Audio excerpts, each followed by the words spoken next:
Let's get stuck into it, because the theme of today was about the need to engage in complex conversations. But even that in and of itself, there's quite a few different sort of vectors to that. So I think let's start by putting a little bit of a definition or context around it. So when we say complex conversations, to your mind, what does this mean to you?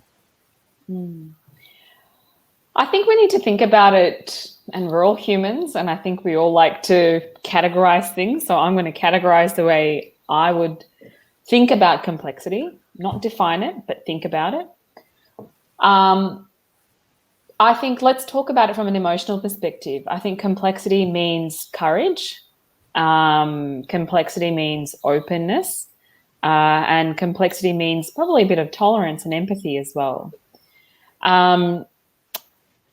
The other thing about complexity is the willingness to engage in multi-dimensional conversations, interactions, problem solving that takes the reality of today and reality of the world and the system that we live in. Okay, so if we look at our education system, and I think this is changing, I've talked a lot about this with some good friends in the last few weeks. Our education system was actually based on the military, right? That's where it has its foundations. And our education system often tends to think in silos. I don't know about you, but when I was at school, I went to PE class and science class and maths class and English class and geography class. Often at the undergraduate level at university, we also think about it that way. Unless you do a liberal arts degree, but we won't talk about that in this conversation, because that might lead into some political grievances. But it's only when I got to the master's level where we thought about things in a multidisciplinary, transdisciplinary way, right? And I think that's one of the key aspects of complexity that we need to embrace. And I think the third thing that I would say, that so there's the emotional side, there's a domain side, or the discipline side. And I think the third is actually bringing those two together.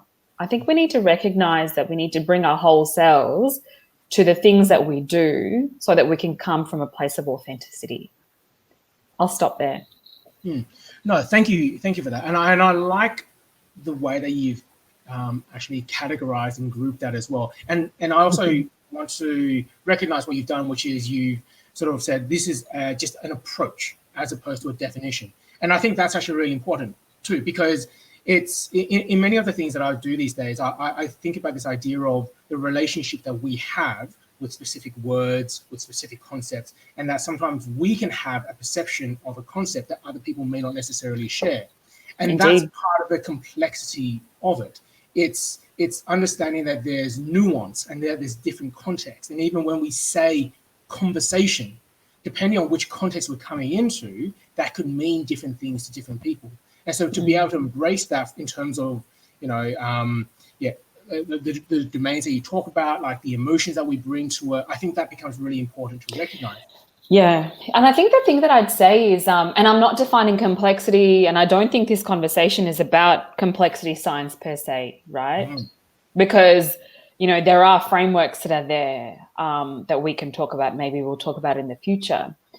I think the other thing that I personally believe is that, in the work context, for instance, you may be a developer, right? You may be someone highly technical who spends their time coding in Python, and that's okay.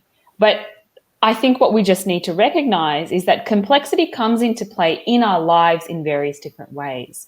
So it may not be in the work sense, but it may be in the personal life sense, right? And I think we can choose how we want to engage with that term complexity and have those complex conversations.